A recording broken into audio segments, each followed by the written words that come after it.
Hi guys, welcome back to our channel. எல்லோரும் ஹாப்பியாக இருப்பீங்கன்னு நினைக்கிறேன். இது வெனஸ்டே எடுத்த விலாகு. அன்றைக்கி பிரியாணி செஞ்சுருந்தோம். பிரியாணியோடைய ரெசிபி தான். ஒரு 3 to 4 ஸ்பூன்ஸ் இருந்துட்டு ஆயில் ஆட் பண்ணிக்கோங்க. நல்லா ஆயில் காஞ்ச வாட்டி ஒரு 1 or 2 ஏலக்காய் நார்மலாகவும் இந்த மாதிரி போட்டுக்கலாம். இல்லாட்டி நீங்கள் இடித்து போடுறதுனாலும் அந்த மாதிரி ஆட் பண்ணிக்கலாம். அது நல்லா பொரிஞ்ச வாட்டி ஒரு 3 to 4 இருந்துட்டு பெரிய சைஸ் ஆனியன் எடுத்து நல்லா ஸ்லைஸ் பண்ணி ஆட் பண்ணிக்கோங்க. ஆனியன் இருந்துட்டு சீக்கிரமாக ஃப்ரை ஆகணும் அப்படின்னா நம்ம கொஞ்சமாக சால்ட் ஆட் பண்ணோம் அப்படின்னா சீக்கிரமாக ஃப்ரை ஆகிரும்.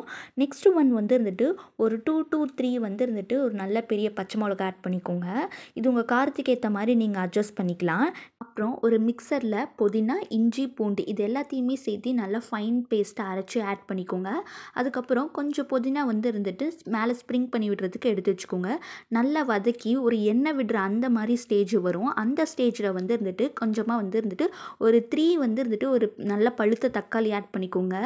தக்காளி இருந்துட்டு பிரியாணிக்கு ரொம்ப ஆட் பண்ணக்கூடாது. தேவைப்படுற அளவுக்கு சால்ட்டு. அதுக்கப்புறம் நம்ம எடுத்து வச்சுருந்த புதினாவை நல்லா இருந்துட்டு மேலே ஸ்ப்ரிங் பண்ணி நல்லா மிக்ஸ் பண்ணிக்கோங்க. அதுக்கப்புறம் இந்த ஸ்டேஜில் இருந்துட்டு கொஞ்சமாக இருந்துட்டு தயிர் ஆட் பண்ணிக்கோங்க. தயிர் ஆட் பண்ண வாட்டி இதுதான் ரொம்ப இருந்துட்டு இம்பார்ட்டன்ட் பிரியாணி மசாலா. இதில் நாங்கள் என்னென்ன ஆட் பண்ணியிருக்கோம் அப்படின்னா சோம்பு, கசகசா, மல்லி, பட்டை, லவங்கம், அன்னாச்சிப்பூ, மராத்தி முக்கு, ஜாதிபத்திரி இது எல்லாத்தையுமே இருந்துட்டு நல்லா ஒரு ஃபைன் பவுடராக கிரைண்ட் பண்ணி நல்லா ஆட் பண்ணிக்கோங்க.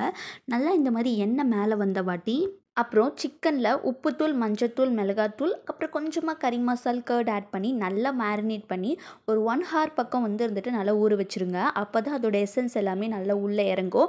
அதுக்கப்புறம் நல்லா மிக்ஸ் பண்ணிக்கோங்க. நெக்ஸ்ட்டு இருந்துட்டு ரைஸ் ஆட் பண்ணிக்கோங்க. நாங்கள் ஒரு படி ஊற வச்சோம். ஸோ ஒரு படின்றனால அதே படியில் இருந்துட்டு 2 டம்ளர் தண்ணி ஆட் பண்ணிக்கோங்க. அதுக்கப்புறம் இந்த ஸ்டேஜில் இருந்துட்டு உப்பு கரெக்டாக இருக்கான்னு செக் பண்ணிக்கோங்க. சப்போஸ் கம்மியாக இருந்துச்சு அப்படின்னா அதை ஆட் பண்ணி 3 விசில் விட்டுக்கோங்க. சார்லி அம்மா கூட இருந்துட்டு அந்த ரூமில் இருந்தான். பிரியாணி ஸ்மெல் வந்த வாட்டி அவனும் சமையல் ரூமுக்கு வந்துட்டான். சமையல் ரூமில் போடுற வரைக்கும் போகவே மாட்டான். அப்படியே சமையல் ரூமில் படுத்துட்டு எப்படா போடுவீங்க அப்படின்ற மாதிரி பார்த்துட்டு இருந்தேன். என்னையும் ஃபைனலாக இருந்துட்டு பிரியாணியும் ரெடி ஆயிடுச்சு. டேஸ்ட்டு வேறு லெவலில் இருந்துச்சு. கண்டிப்பாக ட்ரை பண்ணி பாருங்கள். ஆனால் நான் இருந்துட்டு ஃபைனல் அவுட்புட் எடுக்கிறதுக்கு மறந்துட்டேன். இன்னொரு டைம் செய்யும் போது கண்டிப்பாக ஃபுல்லாக போஸ்ட் பண்ணுறேன். டேஸ்ட்டு இருந்துட்டு வேறு லெவலில் இருந்துச்சு. அப்புறம் அன்னைக்கு ஒரு கண்டினியூஸாக இருந்துட்டு ஒரு 3 டேஸாகவே இருந்துட்டு மழை பெஞ்சிக்கிட்டே இருந்துச்சு. நிறைய பிளேஸில் இருந்துட்டு பெஞ்சு இருந்துச்சு அப்படின்னு சொல்லிட்டு நியூஸில் போட்டிருந்தாங்க, பார்த்துருந்தேன்.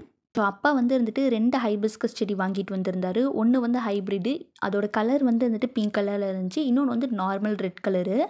அது இருந்துட்டு நெட்டு வைக்கலான்னு சொல்லிட்டு நானே, எங்கள் அம்மா, எங்கள் அக்கா 3 பேர் வந்திருந்தோம். ஸோ அதெல்லாம் க்ளீன் பண்ணுற வேலைலாம் இருந்துருந்துச்சு. அதையும் க்ளீன் பண்ணிவிட்டு நெட் வச்சுருந்தோம். ஆல்ரெடி இருந்துட்டு ஒரு அடுக்கு செம்பருத்தி மாதிரி, ஆனால் அது பேர் எனக்கு என்னன்னு தெரியல. அடுக்கு செம்பருத்தி மாதிரி பூக்கும். அது பெங்களூரில் இருந்து ஆர்டர் போட்டு எங்கள் அக்கா வாங்கியிருந்தா. ஆனால் அது அங்கே இருக்க சாயிலுக்கு மட்டும் தான் அது செட் ஆகுமா என்னன்ட்டு தெரியல. இது ரொம்ப ஒரு 3 months கிட்ட ஆகிருச்சு. ஆனால் அது வளரவே இல்லை. கொஞ்சம் கொஞ்சமாக தான் வளருது. நெட்டு வைக்கும் போது இருந்துட்டு உரமும், அதுக்கப்புறம் நிறைய இருந்துட்டு பூ பூக்கிறதுக்காக இருந்துட்டு நம்ம ரோஸ் கார்டனில் போய் கேட்டிங்க அப்படின்னாவே அதுக்காகவே இருந்துட்டு நிறைய பூ பூக்கணும் அப்படின்னு சொன்னால் அதுக்காக ஒரு உரம் மாதிரி தராங்க. அது 15 days ஒன்ஸ் நம்ம போட்டோம் அப்படின்னா நிறைய இருந்துட்டு பூ பூக்கும். எனக்கு அவ்வளோக்கா எடிட்டிங்ஸில் வராது. போக போக கண்டிப்பாக லேர்ன் பண்ணிப்பேன். இந்த மாதிரி வீடியோஸ் பார்க்க மறக்காமல் லைக் அண்ட் சப்ஸ்கிரைப் பண்ணிடுங்க. சப்போர்ட் பண்ணுங்கள். பாய்.